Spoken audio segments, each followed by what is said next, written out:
ride with me in my foul life. We're back. Podcast World, Chad Belling, another episode of the Foul Life Podcast.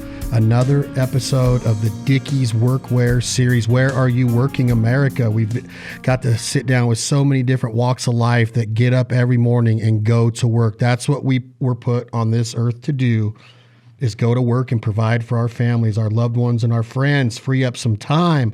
Time is everything, and it's one thing that we can't get back.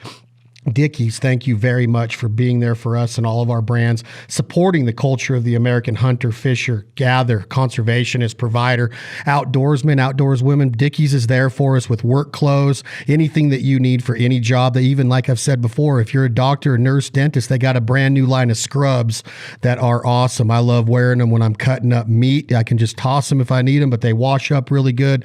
Dickies has everything you need, and it's available at retail outlets all over the country. Thank you to Dickies and their fine family of brands. Today's guest, you've heard him here before. He's one of the most recognizable faces in the outdoor industry. And the reason I started by saying that is that when you talk to this individual, he would never say that or act like that.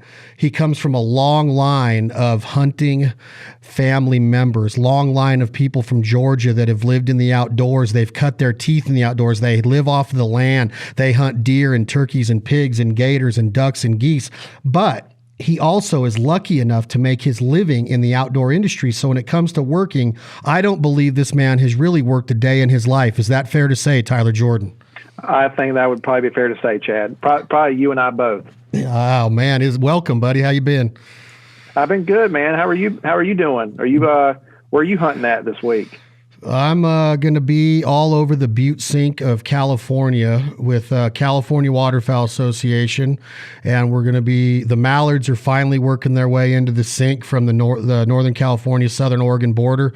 They got a good freeze up there, so it's unbelievable because I'll send you a video, and this was taken this morning.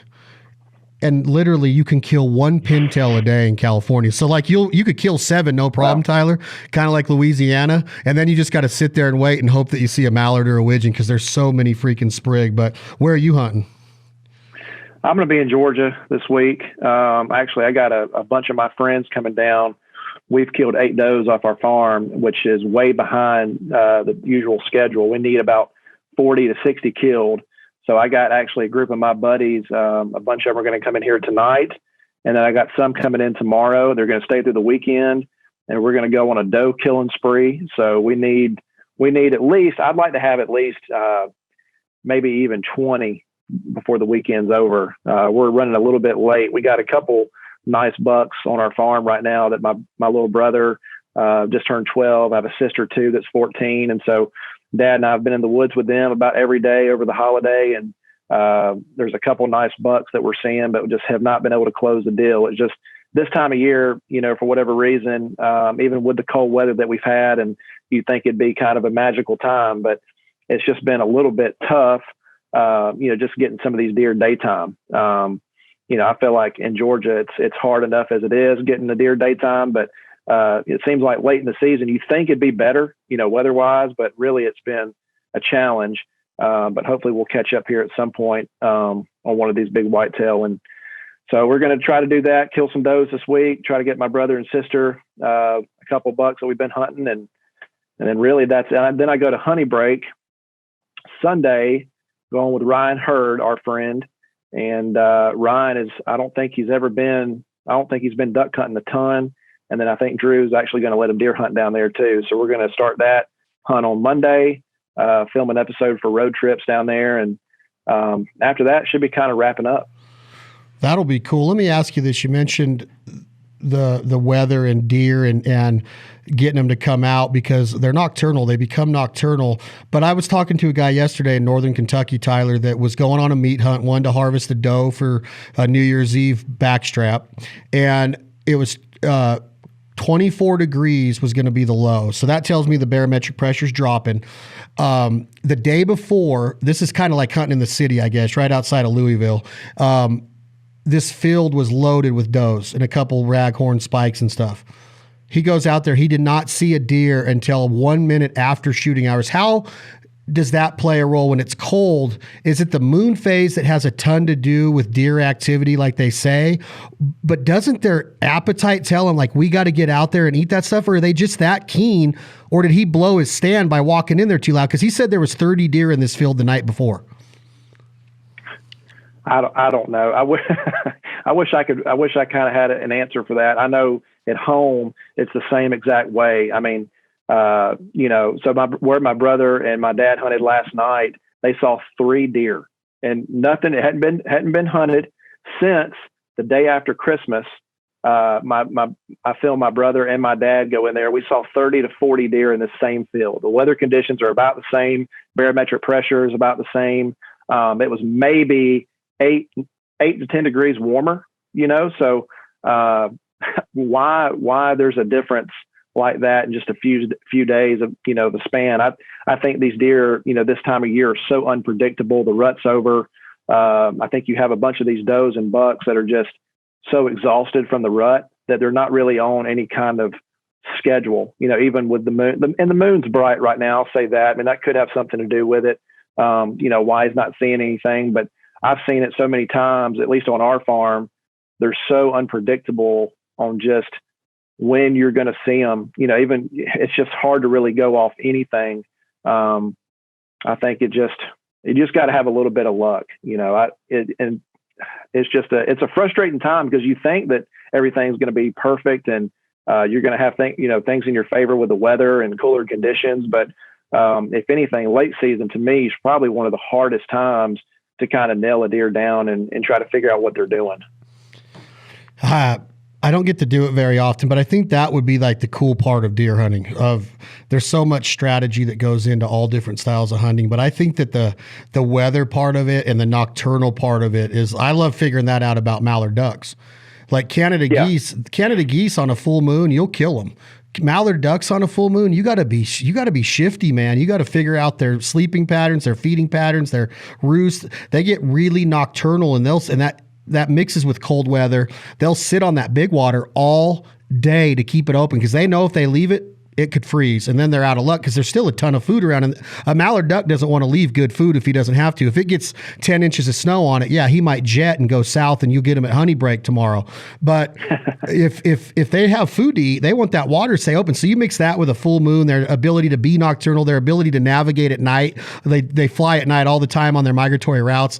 I love that about hunting. The other thing that you mentioned in that intro, Tyler Jordan, was going to honey break. Our good friends down there, what an establishment. And Drew and Jared, everybody, just top shelf people. I love Miss Shelley. I love her squirrel. I hope she makes it for you and Ryan. Let me just tell you, I just wanted to tell you this real quick. I watched your episode down there. That was one of my. I mean, I love all your episodes. Don't get me wrong, but that place is obviously special to both of us. But that was a really cool episode. You cooking the squirrel with Miss Shelley. I've yet to try squirrel, so I just kind of wanted to get your opinion. Do you like it? Here's my opinion. I love the taste of it. Okay. I've been to probably not as many as you, but I've been to probably 75 to 80 crawfish boils in my life. It's a lot of work to eat crawfish. Can we agree on that? It is. But it's tasty, right? But you cut your fingers like you were skinning a duck or an elk, and you poke a bone.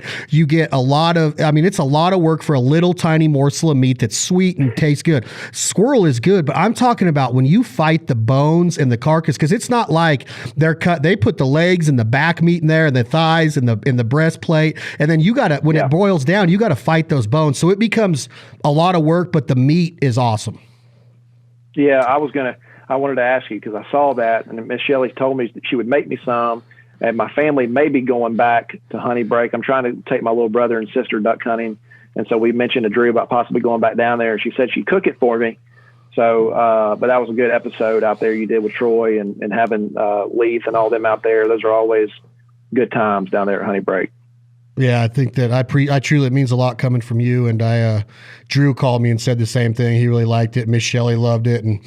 But you mentioned Ryan Hurd. He wrote sunrise, suntan, sunset, repeat. Sunset, repeat. Yeah. Luke Bryan, like a T. He's married to some country music royalty. Don't know if we should mention his wife's name or not, but she's on top of the world with Grammy nominations and ACM and CMA award-winning Artist of the Year, Female Vocalist of the Year.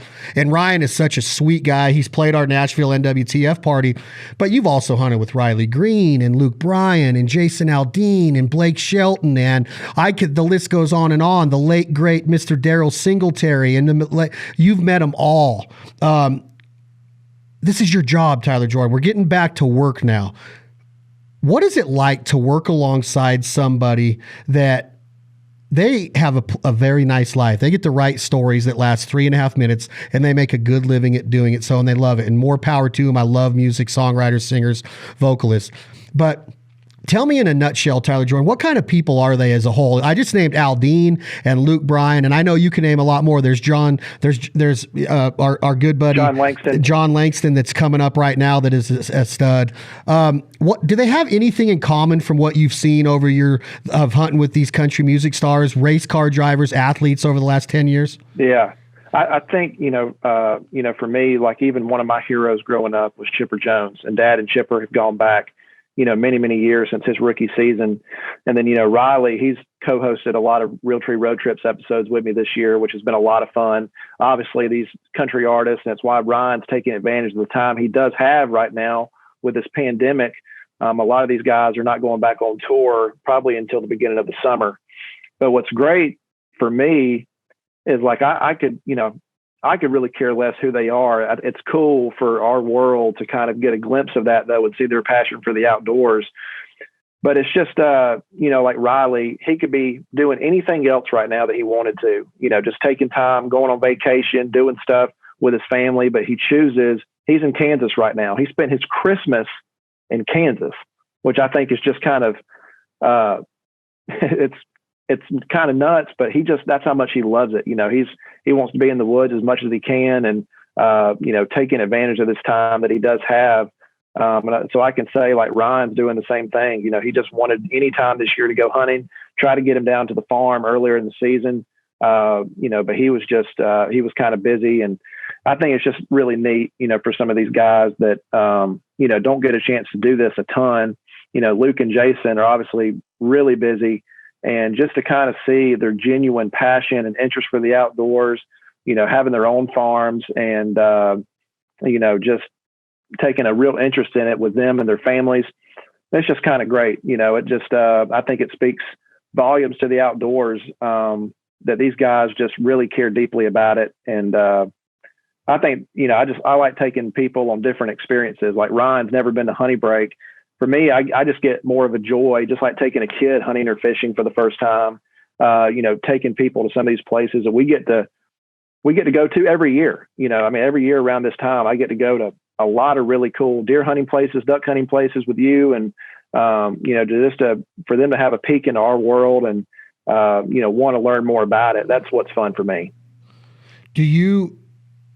Could you pick a favorite Tyler Jordan campfire song? Now, I remember you telling me how much you enjoyed Leith Lofton. Now, Leith Lofton's music has been all over our show. He's played at Honey Break. He's great friends with the entire Honey Break family. You've met him, been in camp. You guys have a friendship. He's awesome. But can you pick a favorite? And I'm not trying to put you on the spot. Maybe you have 2 or 3, but is there one that stands out? Did you get to hear Daryl Singletary play his guitar and sing Too Much Fun or Let Her Lie around a campfire? Did you get to listen to John Anderson sing Seminole Wind? Did you get to hear Blake Shelton sing Old Red? You got to have a favorite or a couple, don't you? Yeah. Daryl's played a couple times down here. I've never heard John Anderson play, which I wish I would have at some point, maybe still can, but somebody that I just got to meet here recently, that was a lot of fun. And I'm probably going off just my recent experience, but I think it was, and you've been a part of many of these at Honey Break, but I got to meet Drake White for the first time, which I know, Drake's one of your good friends. And, but Drake and Riley played together at Honey Break, and it was just a group of 30, 40 people, there at the lodge, the Honey Break staff. But between both those guys, that have just kind of, they've been at the top of country music for a few years now, and to see Drake come back from what he's gone through here in the last year to where he's at, that was just kind of special for me. I never knew Drake before that, and then he took a whitetail that trip too, and we had a good duck hunt. But that's probably a week I'm never going to forget down there. Those two guys playing at camp together. That was pretty special. Yeah, dude. Drake live is awesome. Stomping. But he's got a voice. His voice is crazy. I mean, and honestly, I never knew he had that kind of range. But I mean, the dude he's crazy talented when it comes to singing. Yeah, he really is. He's been that way for so long. His album Spark, I don't know if you have it, but if you don't, it easily could have been album of the year. It's that good song to song. What does it take, Tyler? What do you tell somebody right now that walks up to you at NWTF, spots one of their hero, Tyler Jordan, watches him every week on road trips or Monster Bucks or one of the Realtree 365 shows, and says, hey, I want to do what you do. I want to work in the outdoor industry. Is there any advice that you can give somebody just to get started? I know that there's different ways, and it's a lot of who you know in a lot of instances. But what about somebody that went to your alma mater in Mississippi that graduates out of Oxford and says, I want to work in the outdoor industry? Do you have any advice for those guys that come up, or those girls that come up and ask Tyler Jordan how to get started? Yeah, I think, I used to get it probably a lot more 5 to 10 years ago, especially when it came to television. As you know, I mean, television, so it's really tough to get the money together for a television show. It's just not as easy as it used to be. So I think, any advice, I have people that will message me now on Instagram, and I try to get to as many as I can on giving them just a thorough and good response. But, my advice would be to, this digital world has kind of taken a life of its own, especially here in the last 3 to 5 years. And, if you have any kind of interest in doing that, whether it be duck, deer, turkey, or all the above, look at the Hunting Public or Seek One. A lot of those guys have a really unique take on hunting that I think is different. That's why they're so popular. But, taking anything that those guys kind of have to offer, molding it and crafting it into your own, I believe can be a good thing. It's not easy now just to, killing a deer. There's got to be a storyline kind of built into making a successful digital show now, or a television show. It's really kind of tough to stand out and be unique from everybody else. But, my advice would just be pick up a camera if you have any interest in doing that. If you have any kind of ability editing, if you have a group of buddies, taking turns filming each other, throwing it out there on YouTube and maybe just, seeing if it doesn't catch somebody's eye. The good thing about YouTube, you just throw something out there, until it sticks, and, try to get creative and come up with something that's unique. It's not easy to do. There's, a lot of people on there that are trying to do it. And, but, just keep at it, I mean, you never know when something just might hit or what people might like. You made mention, Tyler, of these places that you and I get to go to all the time. I've seen people come into camp this year that you would have thought they were at Disneyland for the first time.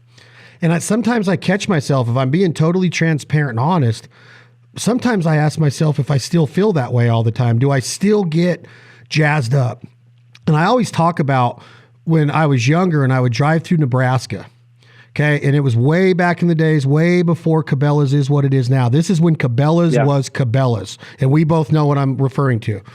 Sure. You'd see the bronze elk, you'd see the signs on Interstate 80, and it was like Disneyland. You'd pull in there. All you saw your whole life was the catalog.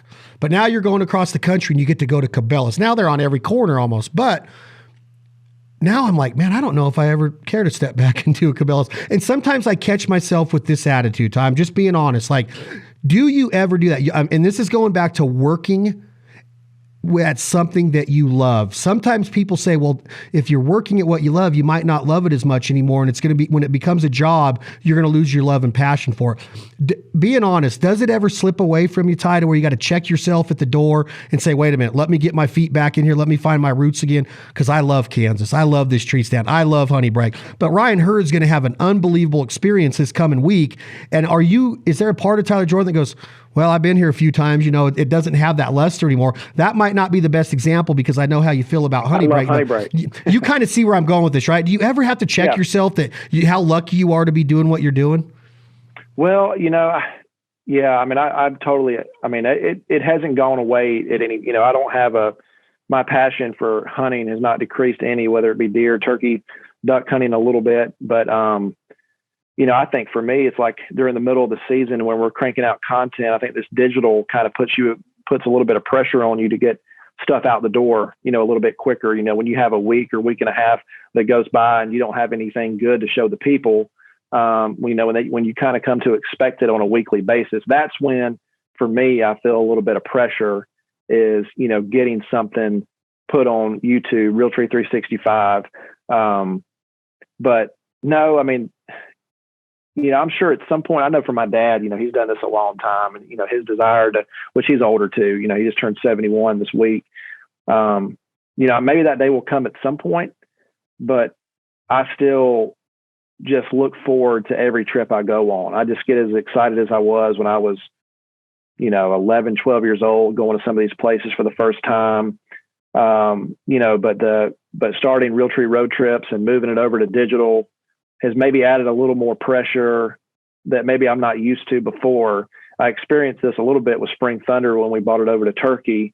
Cranking out those videos, it's tough on myself, but really the producers, Brian Brown, who does a good job and worked a lot with me this year. He helped co-host a bunch too. And, I kind of feel for him. I can just, although I'm not the one editing everything, I can just sense the pressure that it takes on, getting something compelling, keeping up with these storylines, week in to week out. It's not like a regular outdoor channel show where you might have enough time to go and edit and fill stuff in, only 22 minutes, for a Kansas episode. Here you're trying to tell a daily story to the viewer. That's why the digital stuff is so different and important. So, but no, I mean, the love and passion for it's still there. I hope it doesn't go away anytime soon. Another part of our industry, Ty, that's so important to you, not just as representing Realtree, but your travels. Drew Keith is a perfect example. You see him on the Honey Break Experience. You see him on the Foul Life. You see him at NWTF. He's one of the coolest dudes in the world. I love that dude. His whole family, his wife, everybody down there is awesome, like we've said before. Yeah. But the pressure on an outfitter and a guide is tremendous. You see the work, you go and you get in the four-wheeler or in the UTV and you take a nice little 10-minute jaunt, and then you get in a boat, and then you get the gator tail run, and then you pull into this boat garage and you get up there and you got 2 coolers with your breakfast burritos or biscuit sandwiches. You just had an omelet. Remember, they're cooking omelets for you in the shop. and then you got this luxurious blind and ducks everywhere and awesome dogs. Watching his dog Storm work is amazing. Jared is an amazing guide. Would you want to do it? Knowing what you know about guiding and outfitting, could Tyler Jordan be a guide? No, I couldn't. Especially, a duck guide would be a little bit different, But I'm not a good duck hunter, so that's already out of the question. But when it comes to deer hunting, I've thought about, if we ever were to sell hunts on our farm, I fear that people would have this expectation. I just got done telling you how tough it is. In Georgia, trying to kill a deer right now. I mean, we see them, they're on camera every night, but, to get one daytime is a completely different story. So I fear that if I ever were to start an outfitting business, there would already be an unrealistic expectation, calling it Realtree, whatever. I don't think I could put myself in that kind of pressure. I can't imagine those guys. That's a whole nother level down there. That's just part of what makes those guys so successful. It's just all, they do everything, they may not have the best duck hunt every day, but they do all the extra work. Like you said, the food, the omelets, taking the stuff in the blind, cooking, the accommodations, it's 5-star. They can't guarantee a great hunting experience every single time. They do the best they can, but it would be too much pressure for me, I think. I mean, we've joked about if we were to have something, down here in Georgia, but I think people would, the bar would be set really high. So in a nutshell, no, I couldn't do it. It's crazy to me because I've done it. And the exact thing that you described right there, Tyler, about the pressure, I felt myself like, if we didn't get them, I'd want to give their money back. But then I'm like, well, you're going out of business if you do this. Sure. But it's so hard to do it right. And then you're dealing with Mother Nature. So there's a lot that goes into it. I was just wondering, that lifestyle in this industry is, outfitting and guiding, and we're going to have some guides coming up, talk about that part of working in the outdoor industry as an outfitter and a guide. They love it. When you meet the right guide, I mean, there's sheep guides that will go 14 days at 14,000 feet and just love every freaking minute of it. It's almost like they're soldiers, right? Not all of us were cut from that cloth. There's men and women that serve our country that when you ask them, do you look down at somebody like myself that never served? They're like, heck no, this is what I was put on earth to do. There's people that were put on earth to guide, right? They just have a different mentality. But your mentality as an outdoor producer, outdoor TV and content producer, that's a completely different mindset. People look at me like, do you ever get to hunt without the cameras? Do you like hunting without the cameras? I'm like, I love hunting without the cameras. But then I see something that happens, and the first thing you do is what, Tyler? Oh, I wish I had a camera here. I wish I had a camera here. Yeah. And that's pressure, right? So it's like, what's the decision you make? Either you leave them at home and you call the shot when you want to call the shot. You take a bite of your breakfast burrito and have eggs running off your chin when you want to have eggs run off your chin. You can say what you want to Drew and have a boys' conversation. But then all of a sudden 30 mallards or a big 180 walks out and you're like, oh my gosh. Yeah. I should have had a camera, right? Yeah, you feel obligated. You feel obligated. Like, man, that could have been a good episode on Realtree Road Trips. It could have gone up the very next day. That's the kind of pressure, especially with digital. You feel that a lot more. But yeah, I mean, I've seen outfitters and stuff that, when we're in camp, they do everything they can to, make magic happen. But sometimes it just doesn't. And like I've been around enough to where if anybody ever gets stressed out, I'm like, man, it's all right. We, of all people, we understand it. We get that how hard and tough it can be. It's just hunting. Like you said, you're dealing with Mother Nature. You could have just first couple of weeks of October in Kansas could just be really hot. So that's why, that the conditions, a lot's got to work in your favor. I always said, Tyler, maybe you and I will do this after we mature a little bit more. You're way younger than me. What are you now? 28, 27? 28. Yep. 28. Let's have an outfitting company. And I've said it before, we'll name it. You should have been here last week, Outfitters. Yeah, I know. Exactly. That's like the normal saying, right? It seems that's a common theme. It always, man, they were moving good yesterday. They were moving real good yesterday before you got here. What is it like walking in to the Realtree brand camouflage headquarters? Is it a luxurious building of camouflage drapes and seats and just everything's hunting and you're eating deer backstrap for lunch and you pull the Realtree camo cover off your Traeger Ironwood and you're cooking up backstraps from the Realtree farms that day. You got big family meetings inside that boardroom with Mr. Bill standing up saying, here's what we're doing in the new pattern. Here's what we're doing with Edge. How does it work out every day at the Realtree office? And I'm talking pre-COVID. Yeah, on a normal day. Normal day. Pre-COVID. Yeah, it's not a real glamorous place. I think people would probably be surprised. I think most people are surprised when they walk through there. My dad's been in the same building since I guess it'd be the late 80s. He's been the same. It's just a big old warehouse basically, and just the furniture in there, it's old office furniture. So it's furniture that's been in there for, some of it 30 years. And, we remodeled some of the building. We've talked a few times about moving to different parts of Columbus, where we're from. Just haven't found the right space yet. But, it's not like there's just deer heads and elk and turkey just hanging all over the wall. So there's not a whole lot we do eat some backstrap and some deer jerky now for lunch or for snacks, but it doesn't just, I think with that building, it's kind of tucked away on this road. I think there's not like a big Realtree sign on the building either. I think he just kind of wants to stay just kind of hidden where we're at, just not draw too much attention. But we got about 55 employees that work there at that office, and it's a good time. But at some point, we'd like to move our headquarters maybe a little further north toward our farm. Our farm's about 20 minutes away. So, Dad's constantly looking at just different tracts of land, just, where to relocate, down the road. When it comes to what we talked about, starting this work ethic and being put on this earth to work, Tyler, how would you explain your dad's work ethic? Let me give a tiny bit of background. 1986 starts Realtree brand camo, comes up with this pattern, goes to SHOT Show, talks to some people like, look at this. All of a sudden he gets an order for this many shirts and pants. He doesn't have any idea how to cut and sew all these shirts and pants. The company almost fails a few times. Your dad had to fight for this company and this brand. How would you explain your dad's character and work ethic? I think the biggest thing about my dad is that he's very persistent.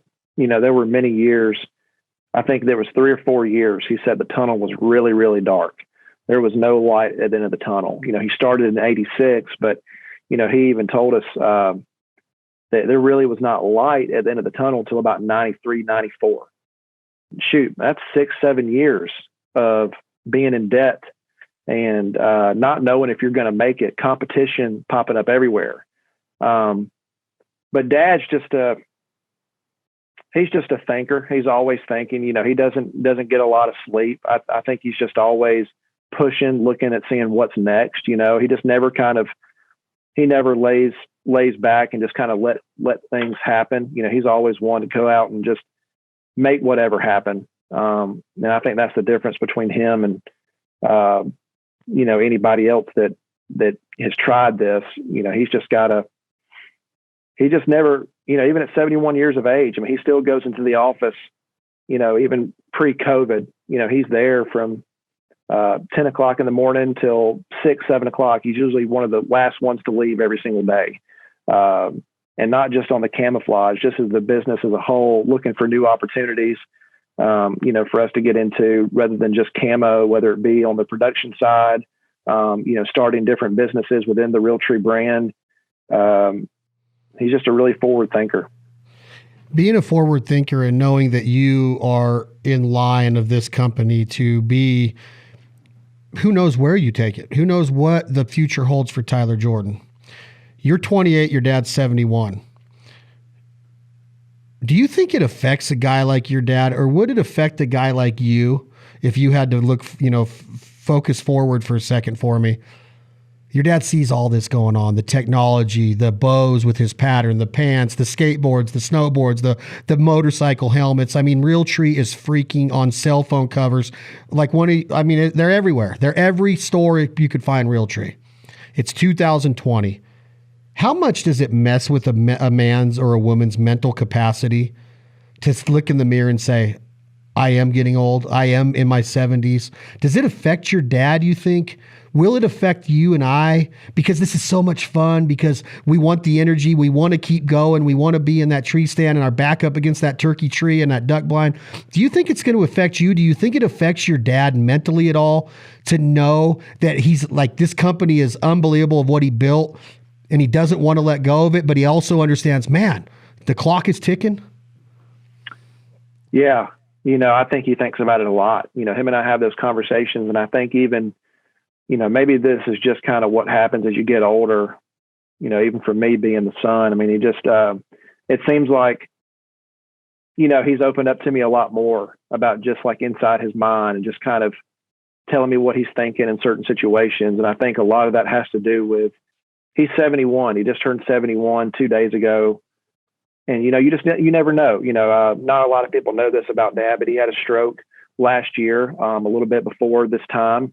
It was actually after he was in Montana. So I think even, some of that too, just kind of, made him realize that I gotta I got to let people in, because Dad's always been the guy that, he's going to take it upon himself to do what's necessary. He'll do what needs to be done. But now he's starting, not just myself, but other people inside the company too, kind of letting them in to maybe his thought process of, how to lead and how to lead Realtree into the next 25, 30 years, hopefully, if we're that lucky.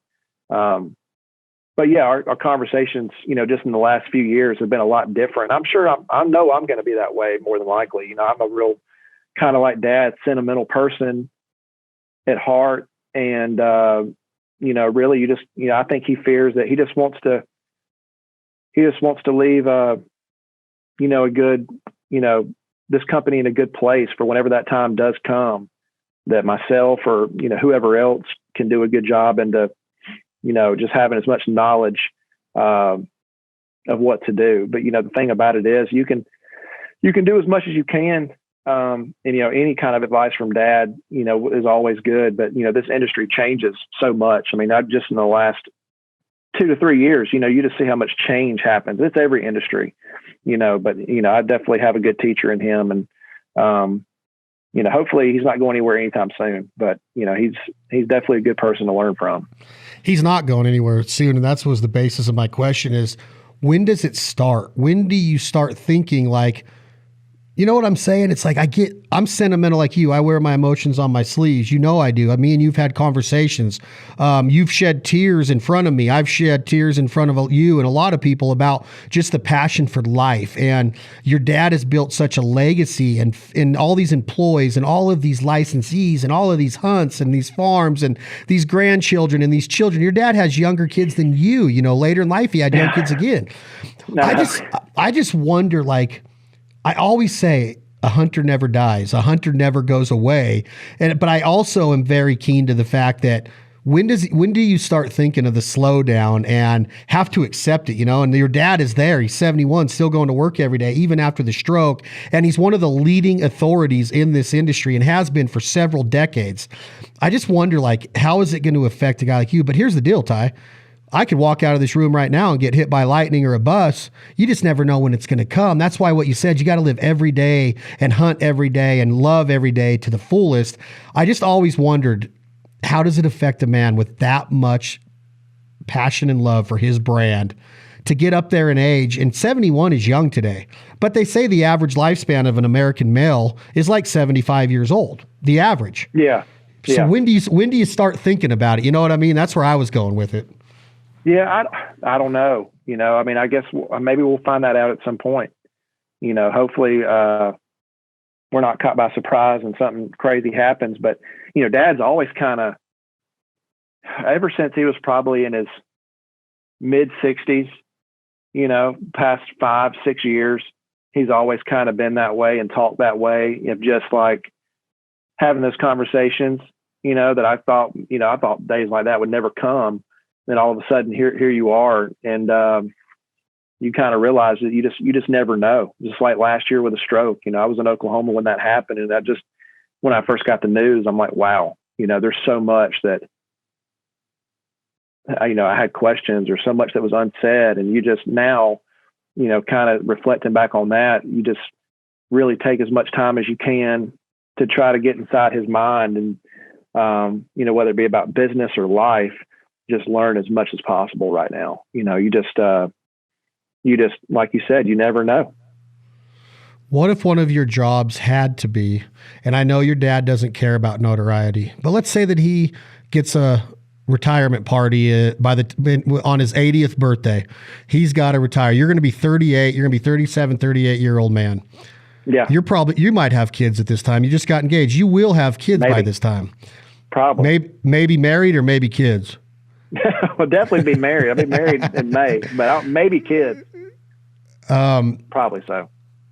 What if one of your tasks as your job goes, your dad asks you or tells you, you're going to give the master of ceremony speech at my retirement party? Could you do this? Could you get through this speech?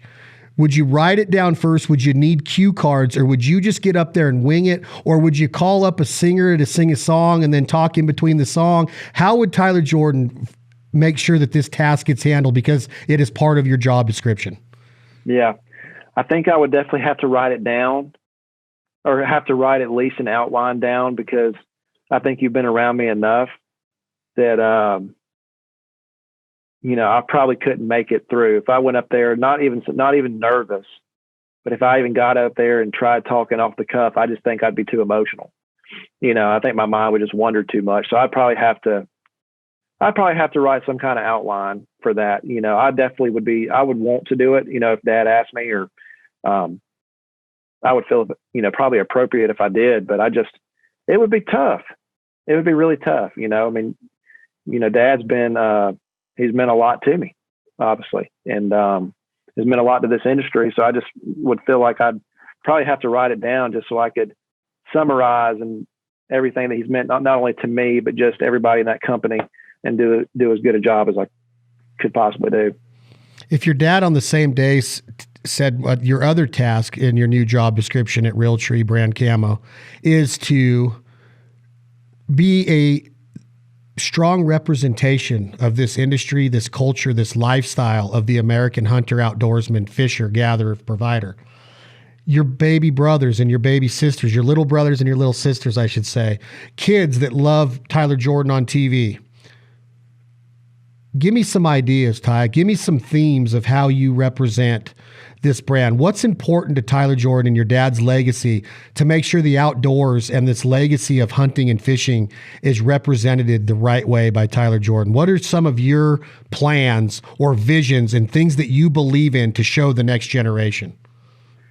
I think, there are many, but for me, it's always been our tagline.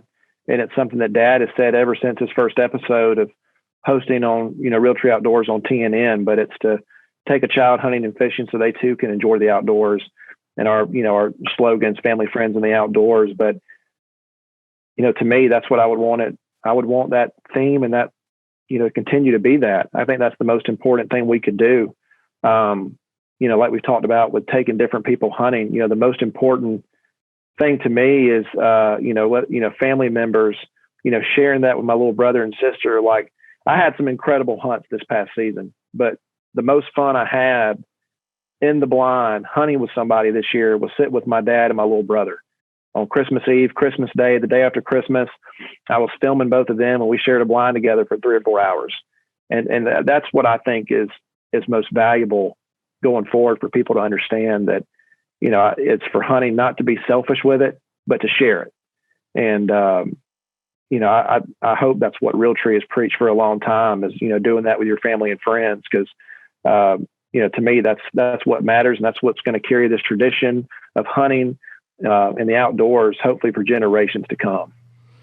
And do you think that you ever get caught up? You said the selfishness that could come with hunting. You have unbelievable opportunities. Do you ever, bear with me on this question, because I catch myself again, if I'm being totally transparent, Ty. Sure. There's a kid, there's my nephew, there's my daughter, and then all of a sudden I get invited on this unbelievable hunt, and then I catch myself going, wait a minute, I've already had too many hunts like that. I don't need to go to honey break again and kill a limit of ducks.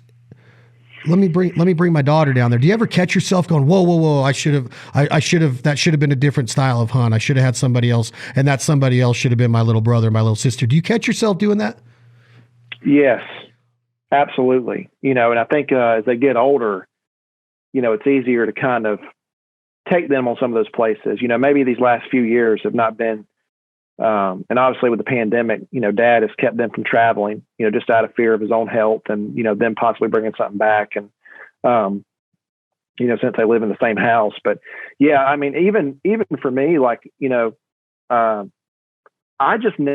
genuinely, I feel this way. I just never get caught up with, if I had somebody else, like if Riley Green or if Brian Brown, who is the producer for Realtree Road Trips, if he were on a hunt with me and there was, let's just say they had a tag too, and there was the biggest whitetail out there, if he was 180, 190 inch deer and I got it, and he, Brian or somebody were to be like, man, it'd be awesome. If they just felt really strongly about wanting to go hunt that deer for whatever reason, and they asked me about it, man, I would I promise you, I would have zero problem with letting that go. And as long as I got to be a part of it and film it, I don't have to be the one behind the bow all the time. But just to be able to experience that with, my friends, or if, my little brother wanted to go, if I showed him a picture of a deer, in Nebraska or Texas or somewhere, and, he had an opportunity to go, man, I've got to do so much. I've been so blessed since I was a little kid with my dad, and, even my little brother and sister don't get to go do this as much as even as I did as a kid, because Dad was, younger, obviously. And, every year after Christmas, we'd go somewhere for a week through New Year's and go to Texas. So to answer your question, yeah, I mean, I just, as much as I can kind of give back to other people, whether it be, through my friends or family, Tyler Jordan, hopefully I want to kill more deer, but if I never do, I hope I can do a good job in exposing it to as many people as possible and letting people experience what I've been lucky and blessed to experience since I was, 10, 11 years old. Do you ever get checked by game wardens? And here's another job in our industry that is looked at in a negative way a lot. Yeah. Does Tyler Jordan even get checked by game wardens? And if so, have you ever even had to pull out your license, or do they go, never mind, Mr. Jordan, I know you're good, because they know your family's values? Or is it something to where you were treated just like the regular 9-to-5 Joe in the work world of America when you're out on a hunt? No, I've been checked by a game warden maybe twice in my whole life. And Wow. one was on a duck hunt. Yeah, I know. That's kind of crazy. That's and one of crazy. them was in Canada, and they did not know who I was, nor did they care. They went through everything. It was 4 or 5 of us that were hunting with this outfitter up in Canada, and they checked that everything was fine. But and then I'm trying to think. I got checked one time in Kansas on a duck hunt, but it was nothing. So yeah, I don't have too many experiences. Hopefully that's a good thing. With game wardens. Do you like game wardens? I do. I love game wardens. I think that's a tough job, for people to do it. They say it is, because I think 98% of the encounters they have involve a firearm. That's crazy. Think about that. Even our police officers that I have huge respect for don't encounter that many firearms. I mean, every hunter and a lot of fishermen have a side piece on them, if they're fishing. Tyler, I want you to do me a favor real quick. Come here, buddy. This is my 9-year-old nephew, Chase.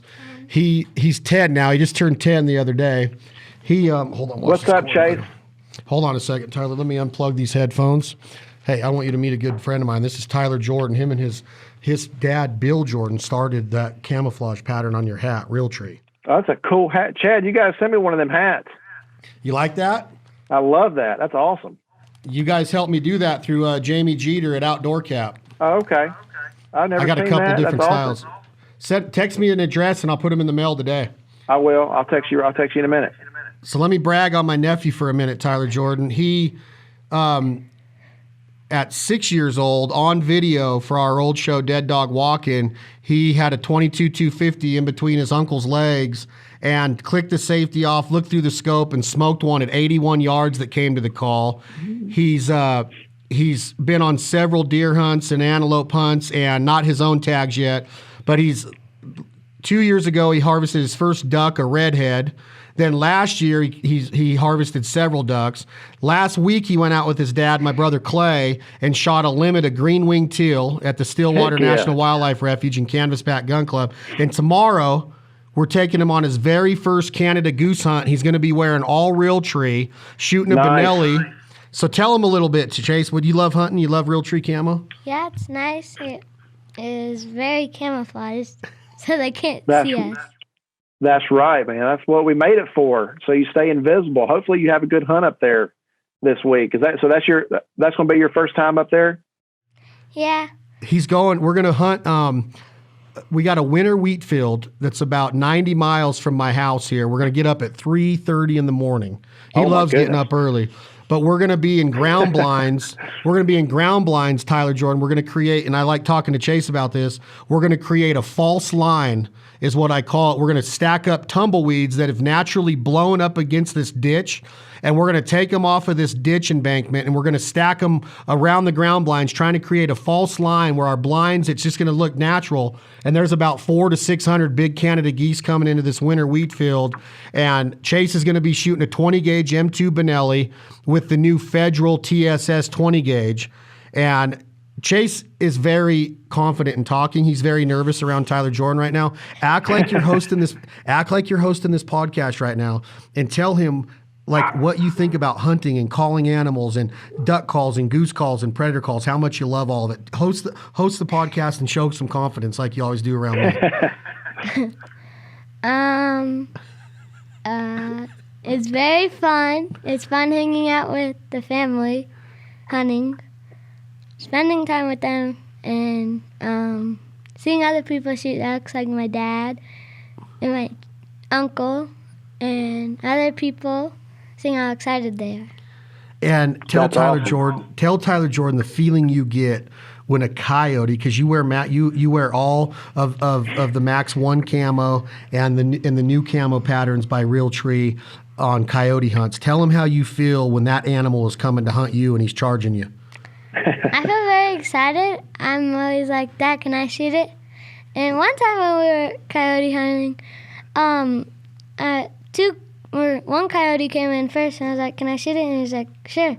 So I shot, and there was no gun, or no bullet that came out, and it clicked. So then my dad shot it in the butt with the shotgun, and he still ran off and probably died.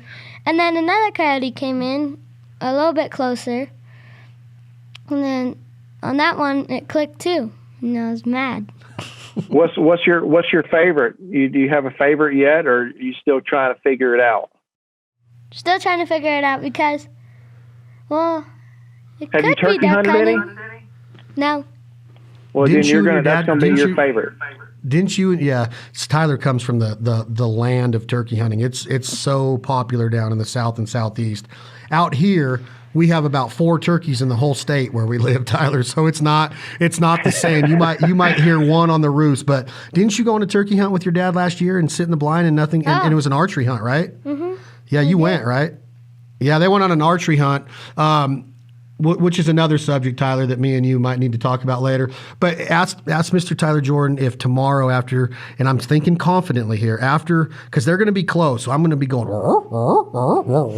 get ready, Chase, get them. And you're going to sit up, you're going to throw the lid of your ground blind open, you're going to sit up with your abdominal muscles because you're an athlete, and you're going to aim at that goose, you're going to breathe, and you're going to squeeze, you're going to harvest your first Canada goose tomorrow. Mm-hmm.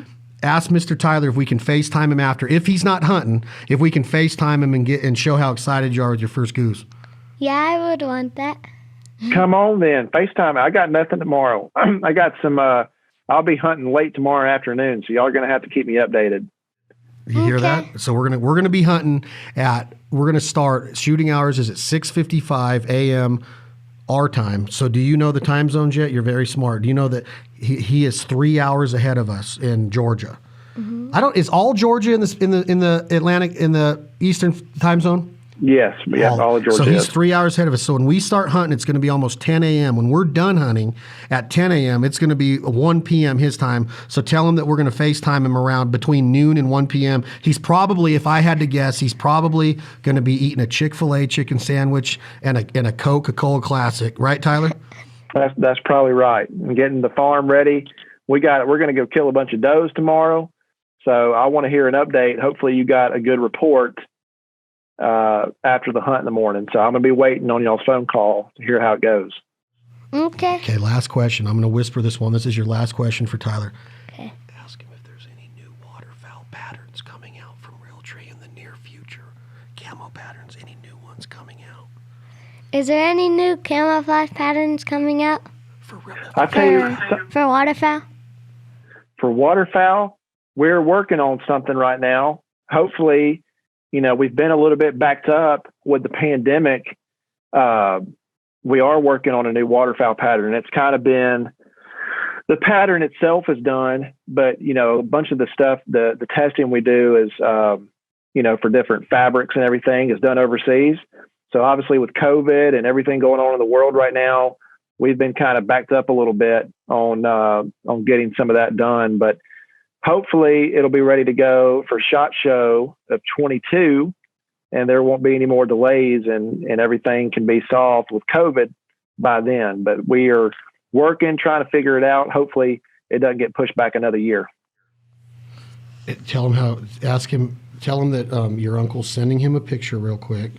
He's sending a picture of how many ducks we shot on that one.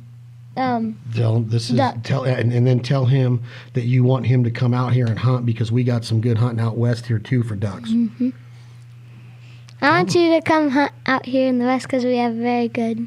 Well, I would love to. You know what he would love to do? What? He's never seen coyote. Well, he's been out west a lot. He's hunted the Milk River. He's been all over Montana and Idaho. He's hunted all out.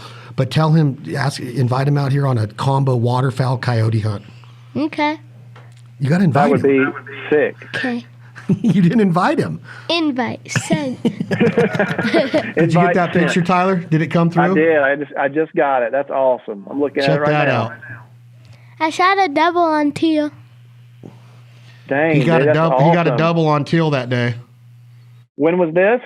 This was last week in northern Nevada. That's awesome. Isn't that cool?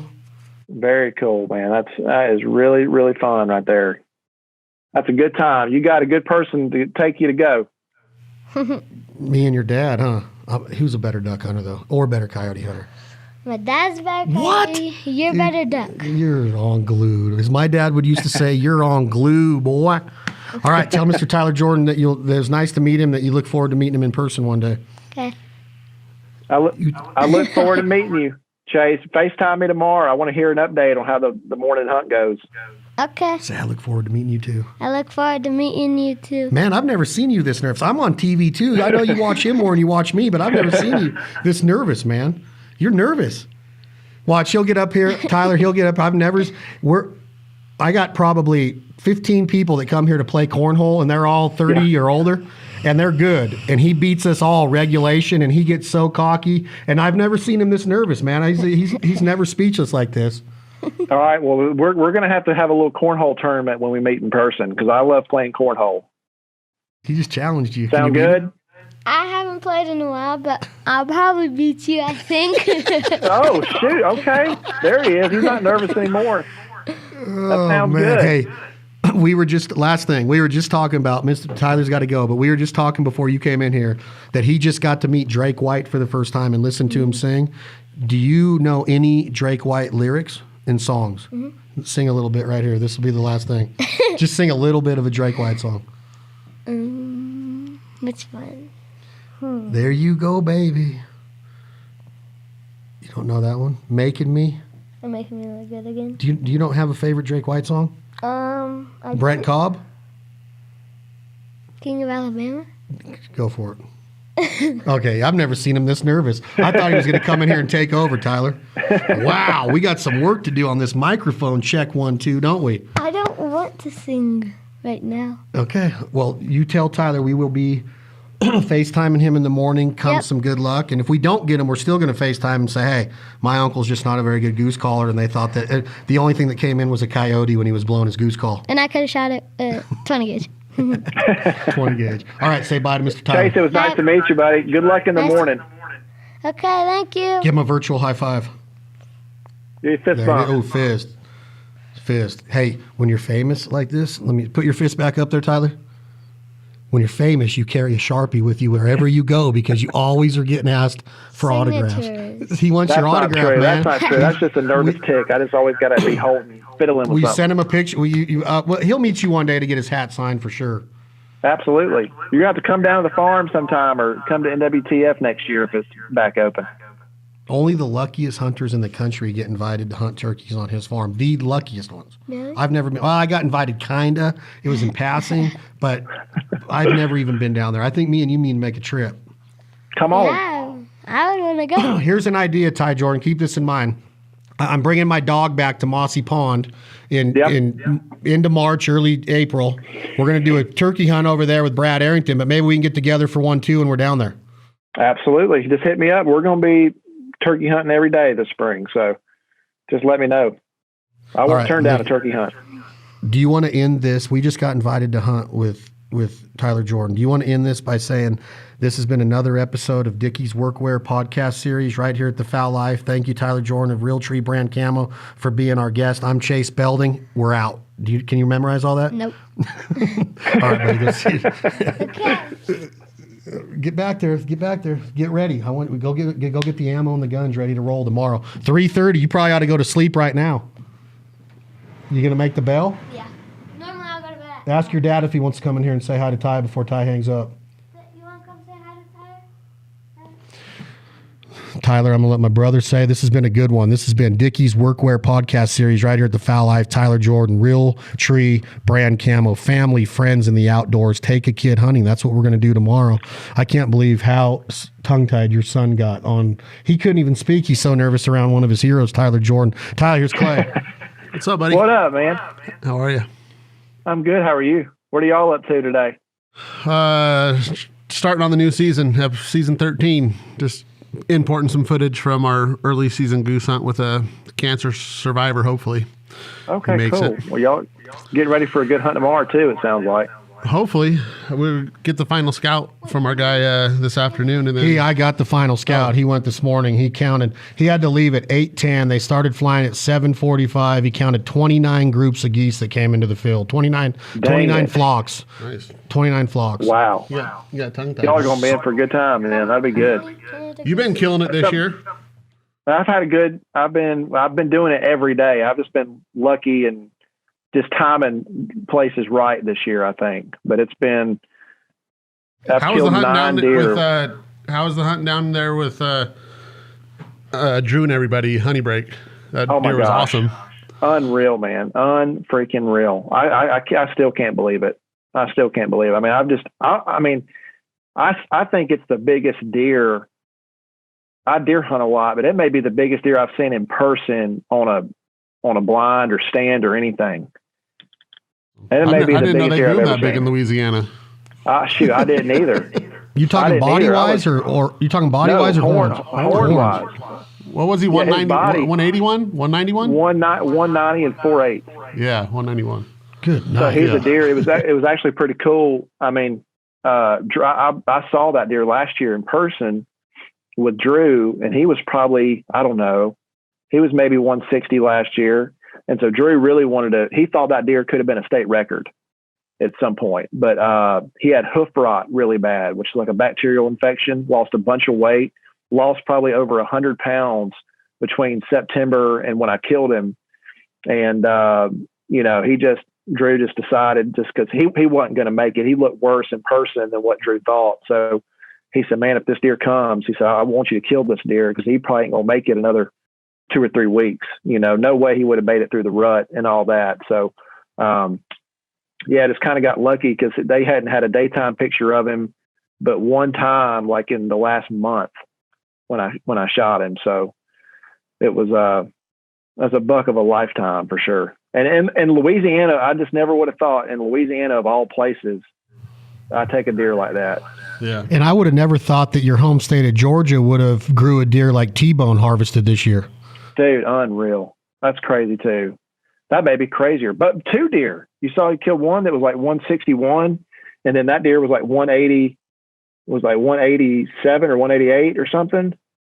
That's crazy. And he's just on like 65 acres too. I was just going to say that's on his own property too, right? It's on his own property, yeah. Yeah. And then he was in Kansas in Kansas on his own property and killed a monster too, didn't he? Killed a monster too. Yeah, T-Bone had an incredible year.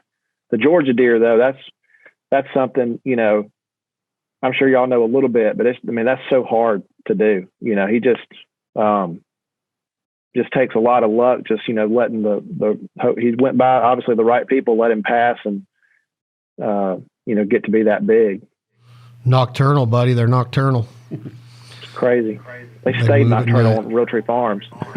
That's why I'm never getting into the outfitting business. Yeah, that's a heck of a season. You guys have had a heck of a deer year. So we will FaceTime you tomorrow with Chase's first goose. We'll get some good pictures. And what I'm thinking right now, I'm sitting here, Ty, come over here real quick, would you? I sent you a text a couple weeks ago about my boy Ty. Come over. Come here.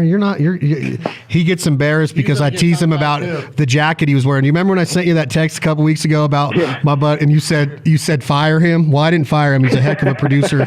Hey, Ty Jordan, this is Ty Eubanks. What's going on? Not much, man. Nice to meet you. Yes, sir. I'm not what he says I am. He's gonna document this whole thing tomorrow, and we'll produce a little Realtree short film for it for Chase's first Canada goose hunt. Yeah.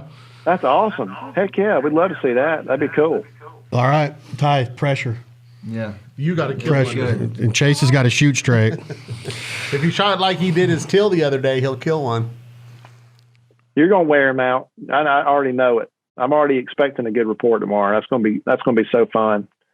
But y'all are gonna have to take my little brother at some point. I'm telling you, he may be the duck hunter out of all of us. Good, smart He kid. wants to. He's never been. So I say that he's never been, but he'd rather go do that right now. If I were to tell him, Colton, you can go deer hunt at Realtree Farms tonight, or go to Texas, or you can go on a duck hunt, he'd choose duck hunting.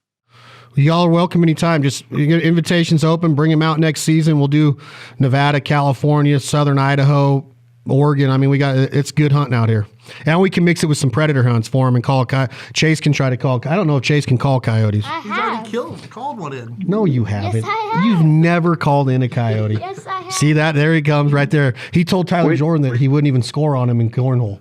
I never said he would score. I said I think I could beat him. We need Chase and Colton to go host a road trip show and go kill some ducks and coyotes. He is very mad that he lives in a state that he can't kill a deer yet until he's 12.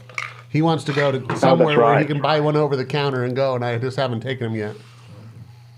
Georgia, That's right. That does. Georgia, that you is can. crazy. George, we're coming to Realtree Farm. Come on, come to Realtree. Trust me, it's tough. Hey, did you said you watched the Honey Break episode? Did you happen to watch the Nevada Youth Hunt episode with him and my daughter Alyssa? I haven't seen that one. We're going to send you a link today. We're going to send you a send it link. to me. Watch it and let us know what you think of Chase on national TV. I will. I know I told you this earlier, but I mean it. That was the Honey Break show. I'm sure that show's the same. Honey Break was awesome. You know, it's you kind of wonder when you go back to a place like that, like how many times can I retell the same story, you know, just because it's Honey Break, but man, you find a way to do it different each time. And it was really good. Yeah, I appreciate that. Like I said, coming from you, that's a big deal. We appreciate your time. We will be down to Georgia. You're welcome out here anytime. We'll holler at you tomorrow on FaceTime with Chase's first Canada goose. Maybe he'll be able to talk tomorrow. Maybe. I don't know who dresses this kid, but hopefully he'll dress better than this tomorrow. Yeah. You ought to see this kid play.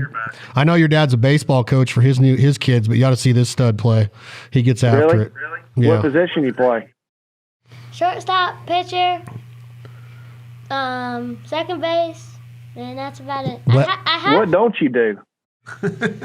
No, he's a PGA golfer too.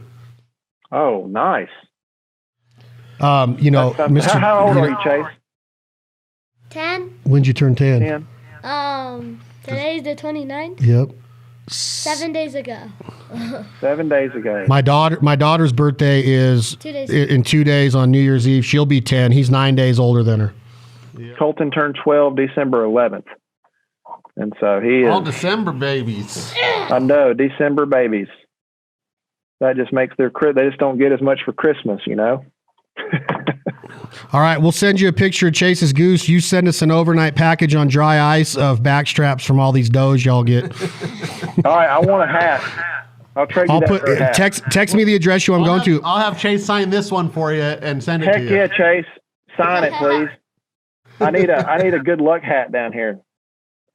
We got a bunch of good ones in the new Realtree timber pattern. Outdoor Cap took good care of us. Yeah, I like those hats. I think I know what style hat that is. It's kind of similar to that Richardson hat. It is. I like the backing. I like Richardson too, but I really like this mesh on this new Outdoor Cap. It's a good one. All right, brother. Tell your dad hello. Let's everybody listening. Let's make sure that we all say in our heads, "Happy birthday to Mr. Bill Jordan." 2 years ago, turned 71, and he is still the man, the monarch of the hunting industry. He has developed and organized and created and built one of the most prolific brands that drive our industry, Realtree brand camo. That's his son, Tyler Jordan, the host of Realtree Road Trips, Spring Thunder, anything Realtree Tyler Jordan's a part of. I always remember the commercial, Chase, on national TV. He used to be the star of a commercial where he was out in the woods hunting, and then him and his friend, who still works with Tyler at Realtree, were in the truck, and they were late to school, and they were in their camo, and they got out in the parking lot, and they had to run up the stairs to school because they'd been hunting that morning. That's what they do in Georgia. They hunt every morning before school once they get their driver's license. That's going to be pretty cool if you can do that, huh? What's crazy is that was not even a commercial. That was really happening in real time. We just filmed it because we were late to school every day. No. But no, that's because it literally, that was us every single day. I was always late. Turkey hunting always kind of got me in trouble with the teachers because I was always spending every day. Because the farm was 15 minutes from school. So we try to get at least, Dad would try to, even if it was just like half an hour in before school. Hey, I think if one come in and strutted and was drumming and spitting and doing everything that a gobbler does, I think Chase would lose his mind. I don't think he could sit still. Chase, I don't think he could. Man, it's awesome. It's my favorite thing. If I had to give it all up to do one hunt for the rest of my life, it would be turkey hunting. I love it. You want to go with him? Sure. Well, invite him to California. You want to come out? Have you harvested your California bird yet? No, they even have them out there. Oh, I'll send you pictures of gobblers. I would hold it up on here, but I want to keep it kind of a secret, like your dad does the Realtree farms. I'm talking. You never seen I mean, you have, but this is gobblers. I'm talking. There's 45 gobblers on one trail camera picture on some of these places on these farms. It's the morning roost will light you up. Like I'm talking. Big time gobbles, but I'll send it to you if you're more than welcome to come out. It's we have the farm the first 4 days of opening day, and if you're free, you should come out for it. Does it open in May? No, it opens in April. Are you booked up the whole month? No, I just got to get it before this wedding gets here. That's all I got to say. All right, I'll send you the dates. I'll send you the dates today. We'll mail you out a package of hats with Chase's signature. Real quick, Chase loves baseball. Who are the bats signed from behind you? I know Chipper Jones has got to be one of them. Austin Riley. Oh. It looks like Austin Riley on the far left. See where you can see that. Yeah, so I got Austin Riley, the black one. I got an Ozzie Albies bat. These are mostly Braves. I got a Pete Alonso. Pete Alonso plays for the Mets. And then I got a Ronald Acuna. And then the ones that are on the ground, I got Mike Trout and I got Chipper Jones. How'd you get Mike Trout? eBay. That's how I get all my duck bands according to the internet. So don't worry about it. So I got the bat off eBay, and then I got Mike to actually sign. Here, I'll show you this real quick. You'll think this is kind of cool. Hold on.